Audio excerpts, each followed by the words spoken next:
ফেরাউনকে কেন আল্লাহ তাআলা একেবারে গজব দিয়ে ধ্বংস করেননি? পর্ব ২ এর প্রথম দুটি কারণ প্রথম পর্বে আলোচনা করা হয়েছে।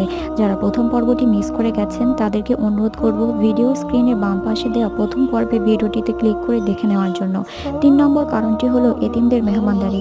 ফেরাউনের মহলে একটি এতিমখানা ছিল, যেখানে প্রতিদিন এতিমদের জন্য দুপুরবেলা খাবারের আয়োজন করা হতো। ওই এতিমেরা খেয়ে আল্লাহর নিকট দোয়া করত, হে আল্লাহ, তুমি ফেরাউনের ওপর নারাজ হয়ে তাকে গজব দিও না। আল্লাহ তাআলা বলেন, হে মুসা, ওই ইয়াতীমদের দোয়ার কারণে আমি ফেরাউনকে গজব দেই না।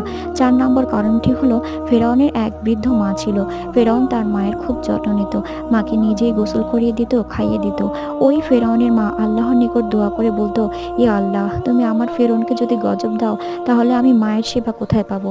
আল্লাহ বলে, হে মুসা, ওই মায়ের দোয়ার কারণে আমি ফেরাউনকে গজব দিই না। আল্লাহ তাআলা আমাদেরকেও এই আমলগুলো করার তৌফিক দান করুক। আমিন। আসুন কমেন্টে সবাই আমিন লিখে যাই।